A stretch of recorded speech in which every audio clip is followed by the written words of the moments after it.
One thing that I noticed is that when he said, and this was hard to see, but you can see I was talking about steepling earlier. He was doing that during most of the interview, most of when he's talking to Sean Hannity. But as soon as he said the meeting went really well today, his fingers crisscrossed like this. I didn't notice that. Yeah, it's subtle, but you'll notice that that's once again a point of contention for him. He's not feeling great still talking about it. But once again, one of the things we're not seeing is deception, and that's one of the things I look really closely for. I'd say if there's any area in body language that I most focus on more than anything else, it's deception. And right now, knowing his baseline body language, once again, he may not be super enthusiastic, but I'm not seeing things that appear like they're outright lies or there's anything he's saying that he doesn't believe. Yeah, it's just for the audience. The steepling is that show of dominance when you're confident about something you're saying or confident about your position in a certain meeting. And then when he does that, moves away from the steeple and crosses his fingers, it just shows that it's a deviation. He's uncomfortable with something. And he did that, as you noticed, Doctor, and I didn't notice it. He did that when he's talking about the meeting going well, which shows or indicates that the meeting did not really go well. When he says that he's uncomfortable, he's not really confident with what he's saying. That's right. Exactly. Let me examine it. Oh, there it is. That's where you were sitting. That's it. I would say that's it. Yep. So did you have alone time with him? Yeah, I did. And I did actually after our speeches. He made a very good speech, and I also finished it up. And afterwards, we spoke. Right after that, we spoke very sincerely. I think he wants to see it done. Yeah. In your press conference, you talked. Could he talk when he says he wants? I want to see it done now. And maybe one. Yeah. So I want to see it. He wants to see it get it done. That's an important statement. Does his facial expression say anything, or not? To me, his facial expression, it's displeasure. Like he does not. Once again, President Trump can't. I probably can, but he doesn't tend to hide what he feels. And so, right there, I think anybody that looks at that can see that his face that is a face of someone who is. He doesn't feel particularly pleasant at that moment after he says that. So. Okay.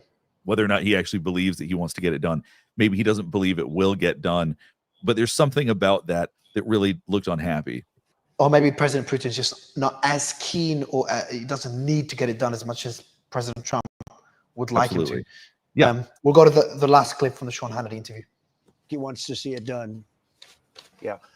In your press conference, you talked about a lot of things that you agreed on, and maybe one big issue you don't agree on.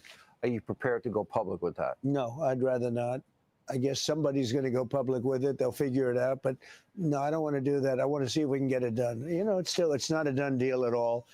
Mm-hmm. And so if you look at his brow right now, you're seeing a little bit of anger. Like when our eyebrows come together like that. When he starts talking about this, he's doing the teeth a little again. His eyebrows are coming together a little bit. The hard part with that context is I don't know if he's annoyed that somebody's going to talk about it or how it went. I think he's actually reacting to the idea that it's going to be leaked because I just think he assumes that everything that gets talked about gets leaked at some point. So he seems annoyed at the idea that at some point people are going to be talking about this.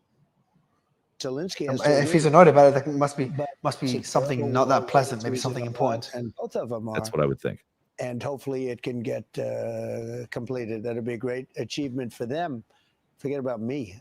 Yeah. For them, and you'll save 7,000 lives a week. That's a lot. I spoke very briefly to Secretary of State Rubio, and he did say to me, he goes, there's a difference when you're in the same room together than versus, talking to each other through the press. Even through the phone? Even through the phone. It's not the same thing when you're on a That was interesting. That's something that he doesn't normally do. I haven't actually caught him do that very often. After that was said, he actually looked at the camera. So that made him think about the fact there's an audience. We see this in trials all the time. That when somebody's about to say something important or they're saying something that's very consequential, they'll look over because they remember there's a camera looking at them. So for some reason, them talking about that made him think about the fact that there's an audience, which I just thought was interesting. Does that make him think twice before saying something?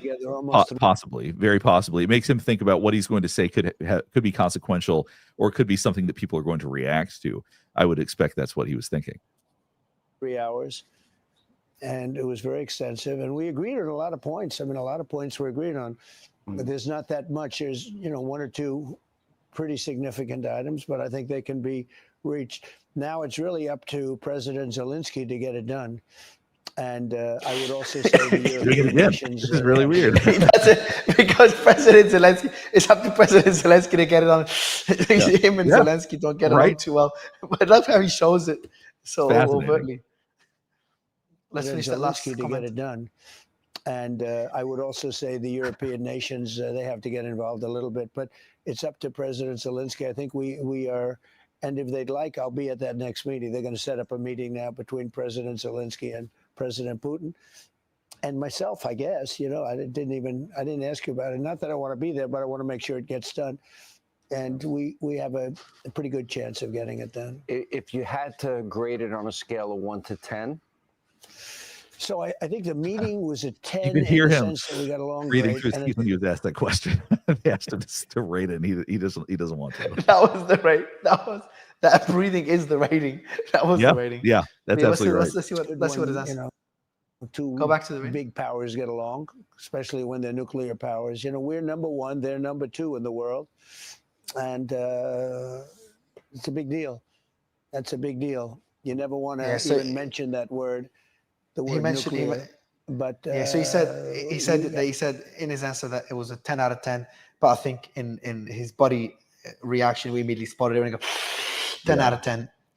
I think you agree. Like it was not. Yeah, it didn't go as he liked. President Trump would be the last person to acknowledge something in that way, just because that's his style. So he's not going to say, you know, I would never anticipate that he would give it a real rating. He's always going to say, yeah, it's 10 out of 10. You know, that's very much his style.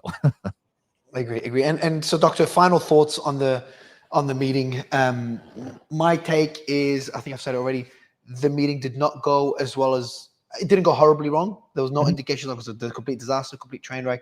For President Putin, I felt he was pretty happy. It was a win for him. He got what he hoped for.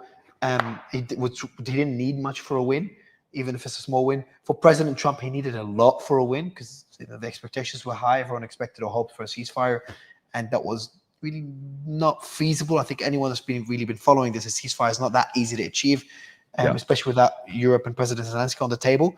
But it seems that, you know, maybe even we're not as close as we would like to be to a ceasefire, based on what we've seen from Trump's body language. You've really gone into the details, but even a person that's not an expert as you are could easily tell that Trump was a lot happier at the beginning than he was afterwards. Sure. But yeah, that's my take. Doctor, final words. So a couple of things, and then I'm going to give a piece of body language advice to everybody, because we talked about steepling, and this is an important one. So my takeaway from it is that he has real genuine optimism that he's going to accomplish these things, and that's actually a good thing. You know, he actually goes into that believing we're going to make progress. I'm going to get a ceasefire. This isn't performative for him. He's not just doing it because it's some sort of political theater. He really is going in there going, we're going to walk away with a ceasefire. It didn't happen, so obviously he was disappointed. But I think that it does speak positively to the mentality of, like, I'm actually trying to do this. This was not, once again, this is not political theater in some sense. So in that way, it's not a bad thing that we saw him appearing more dejected and frustrated and all of that. If we hadn't seen that, that would mean that he wasn't really expecting to accomplish that in the first place. And then really, what's the point of this if it's really just for show? So I think in a lot of ways that was actually very positive. Now, on to what I'm going to caution everybody about body language wise, because we've talked about steepling. We talked about this a few times. Here, I'll show it back here.